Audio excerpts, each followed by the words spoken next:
진정한 사랑을 체험해보지 못한 사람은 죽음이 무엇인지 알 수 없다. 사랑은 나라는 자아가 완전히 없어져 버려야만 그 싹을 틔우고 꽃을 피운다.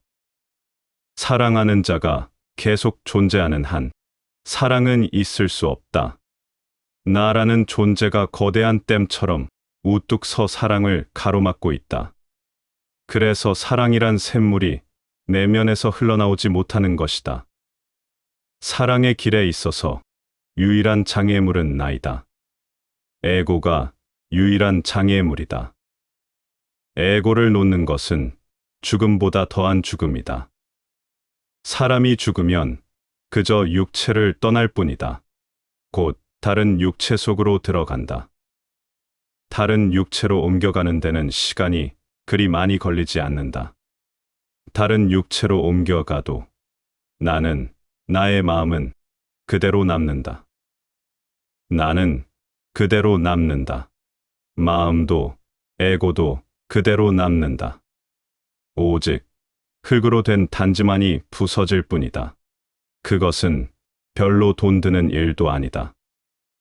새 단지를 하나 사면 그만이다. 새 단지는 튼튼하고 오래 갈 것이다. 그대는 그저 무너진 집을 떠나 새 집을 장만한다. 새로운 육체의 옷으로 갈아입는다는 말이다. 그래도 나는 남는다. 그대가 죽으면 마음과 에고는 그대를 따라간다. 하지만 사랑에 죽으면 마음은 떨어져 나간다. 사랑에 죽으면 에고는 떨어져 나간다. 내가 있다라는 생각이 사라지고 나 없음 즉 공이 그대 내면에 싹트기 시작한다. 그리고 깊고 깊은 고요와 침묵이 그대를 휩싸면 그대는 자신을 찾으려고 애를 써도 찾을 수 없게 된다. 나가 없어지고 님이 나타나는 것이다. 님과의 만남을 체험하게 되면 그대는 사라진다. 님이 있고 그대는 없다. 그래서 까비르는 이렇게 말한다. 내가 존재할 때 주는 없었지만 주가 존재하는 지금은 내가 없구나. 일상생활 속에서도 자신의 사랑을 보여주지 못하는 상황에서 신성한 사랑에 대해 말해서 무엇하랴. 그대에게 신성한 사랑은 너무 멀리 떨어져 있다. 그대는 아주 평범한 사랑도 못한다. 가까운 이들과 아내와 남편과 친구와도 사랑을 나누지 못한다. 에고가 장벽처럼 그대를 가로막고 있기 때문이다. 그대는 나에게 묻는다. 어떻게 하면 에고를 버릴 수 있습니까? 하지만 나는 이렇게 되묻고 싶다. 그대는 몸을 굽히지도 않고 강물을 떠 마실 수 있다고 생각하는가? 그대가 지금 목말라서 강가에 서 있다고 가정해보자. 그대가 목이 마르고 강물이 거기에 있다고 해서 강물이 그대 입으로 폴짝 뛰어오를 것이라고 생각하는가? 목마른 쪽은 그대이지 강이 아니다. 그럼에도 불구하고 그대는 아주 뻣뻣이 서 있다. 몸을 구부려서 두 손을 모아 강물을 직접 떠마시지 않는 한 그대의 목을 축일 도리는 없는 것이다. 몸을 굽혀 강물을 떠마시라. 사랑의 강물도 모든 이들의 가슴 속에서 흐르고 있다. 누구든 마시고 싶으면 마실 수 있다. 그대는 내면에 흐르고 있는 사랑의 강물을 마시기 위해 몸을 굽힐 수 있는가? 수많은 생을 거듭해오면서 그대의 등은 굳어질 대로 굳어져서 이제는 거의 마비가 된 상태이다. 그대는 자신을 굽히는 문제가 나올 때마다 난처한 상황에 빠져버린다. 에고는 이렇게 말한다. 나를 굽히라고. 차라리 죽는 게 낫겠다. 에고는 굽히는 것보다는 차라리 부러뜨리는 것이 낫다고 생각한다. 이것이 에고가 배운 교훈이다. 이러한 독은 골수까지 스며들었다. 사람들은 자신을 굽히려 하지 않는다. 진정 용감한 자는 굽히는 것을 두려워하지 않는다. 그대는 왜 구부리는 것을 두려워하는지 아는가? 위신과 체면 때문이다. 보통 사람들에게 있어 몸을 굽히고 무릎을 꿇으면 그건 커다란 망신이다. 우리는 항상 남자는 자신을 굽혀서는 안 된다고 배운다. 무릎을 꿇어서도 안 되고 굴복해서는 더더욱 안 된다고 배우면서 자란다. 사실 우리는 진정으로 무엇을 가지고 있다면 그것을 잃을까봐 두려워하지 않는다. 왜냐하면 자신이 진정으로 가지고 있는 것은 결코 잃어버릴 수 없기 때문이다. 자신이 가지고 있지 않은 것만 잃을 뿐이다. 역설적으로 보일지 모르나 이것이 진리이다. 그대는 자신이 가지고 있지도 않은 것을 잃을까봐 두려워한다. 무엇인가를 잃는 것에 대한 두려움은 자신이 가지고 있지도 않으면서 가지고 있다고 생각하는 그릇된 관념 속에서만 존재한다. 구부릴 줄 알게 되면, 무릎을 꿇을 줄 알게 되면, 에고를 놓을 줄 알게 되면 곧 사랑이 흘러 들어온다. 자신의 이웃과 사랑을 체험할 수 없으면 신과도 사랑을 체험할 수 없다. 신과의 사랑을 체험하는 것이 마지막 내맡김이다. 그 다음에는 없다.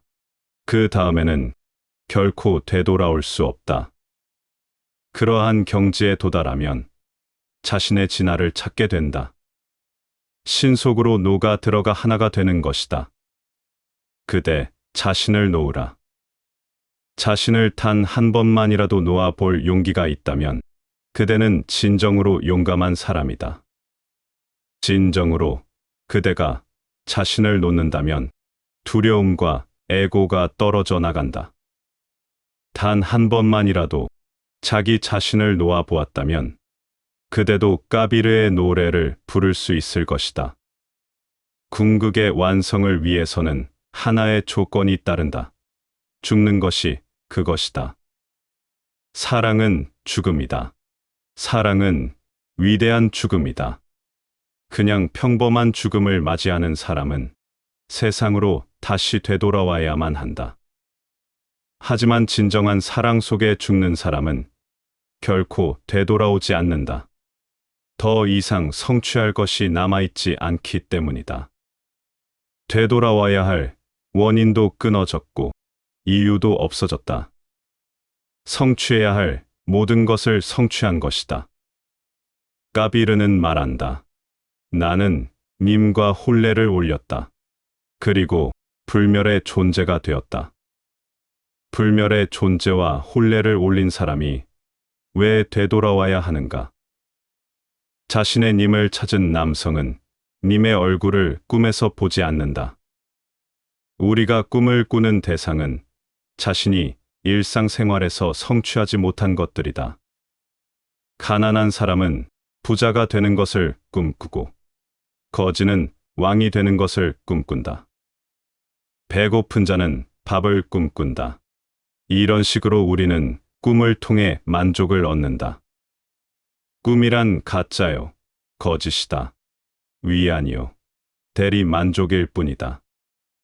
꿈에서 본 음식으로 자신의 배를 채울 수는 없는 노릇이다. 자신에게 없는 것을 바라면 그 욕망이 이루어질 때까지 그대를 끈질기게 괴롭힌다. 모든 욕망이 사라져 버렸다면 그 사람은 더 이상 세상으로 되돌아올 필요가 없다. 이 인간은 욕구와 욕망을 채우지 못한 채 죽기 때문에 세상으로 되돌아오는 것이다. 수없이 되돌아온다. 아직도 욕망이 남아있다는 말이다. 그대를 이 사바 세계에 되돌려 보내는데 관심이 있는 사람은 아무도 없다. 그대를 되돌아오게 만드는 것은 그대의 욕망이다. 다른 누가 아니다. 그대 스스로 욕망이라는 다리를 건너서 되돌아오는 것이다. 새로운 육체의 옷으로 갈아입은 다음 똑같은 에고를 갖고 새로운 여행을 다시 시작한다. 그리고 세상사 번잡한 일들을 똑같이 되풀이한다. 그대의 죽음은 또 다른 탄생의 통로일 뿐이다. 진짜 죽음이 아니다.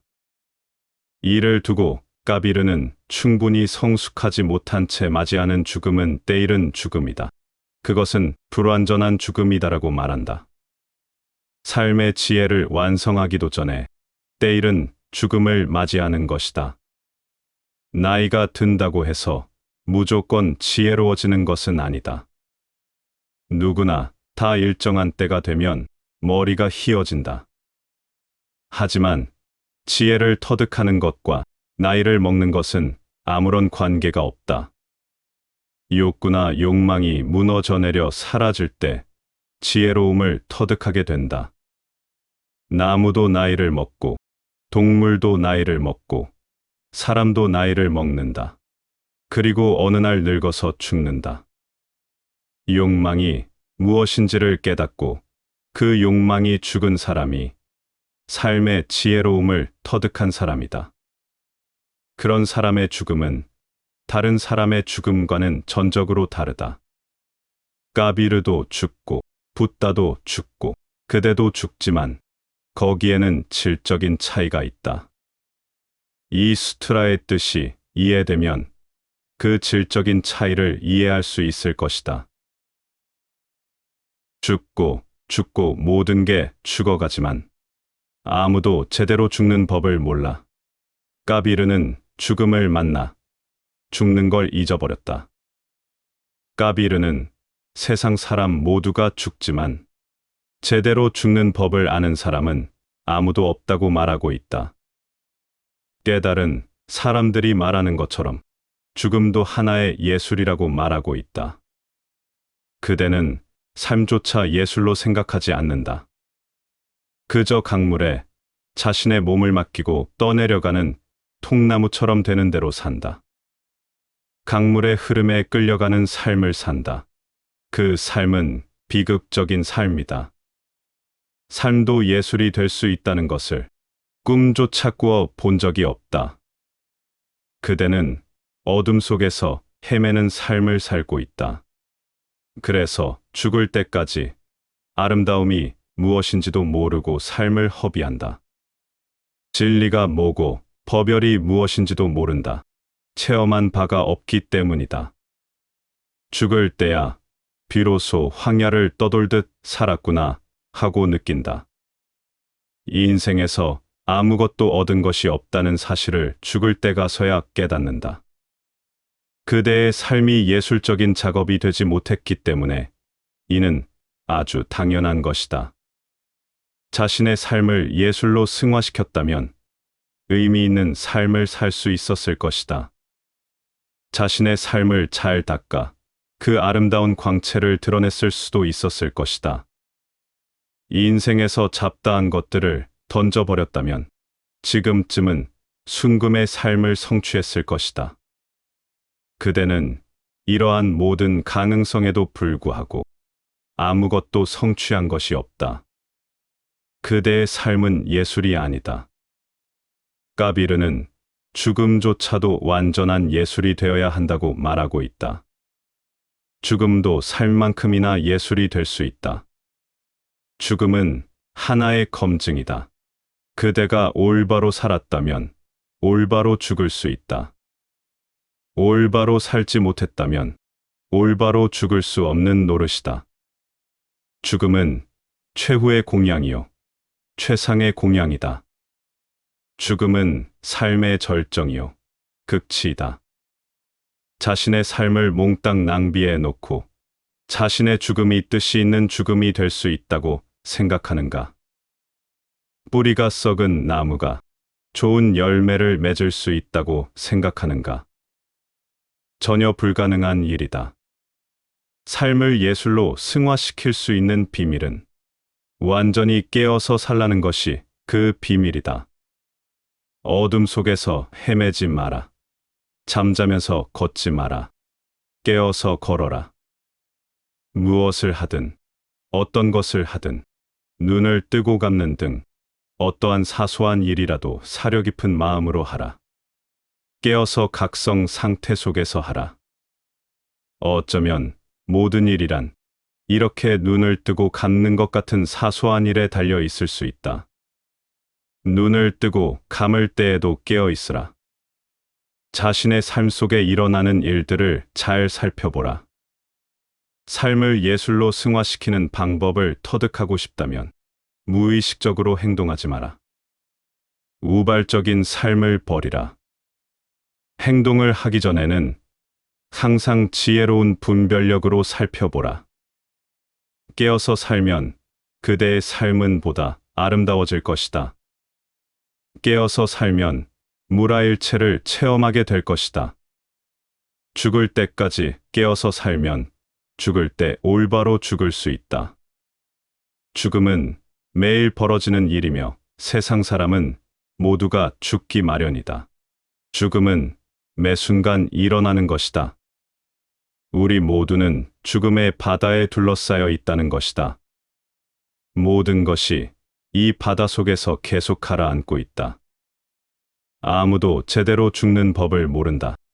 아무도 깨어서 죽지 못한다는 말이다. 까비르는 죽음을 만나 죽는 걸 잊어버렸다. 이것이 예술이다. 이제는 더 이상 죽지 않는다. 확실하다. 한 번만이라도 무엇을 제대로 했다면 다시 할 필요가 없다. 제대로 하지 못하면 제대로 할 때까지 계속 되풀이해야만 하는 것이다. 신은 우리가 제대로 할 수 있는 기회를 수없이 준다. 신은 결코 서두르지 않는다. 시간이 넉넉해서 기다릴 줄 안다. 그대가 삶에서 실수하면 신은 그대를 세상에 다시 되돌려 보낸다. 온전하게 충만한 삶을 살았을 때만 신은 그대를 품에 안는다.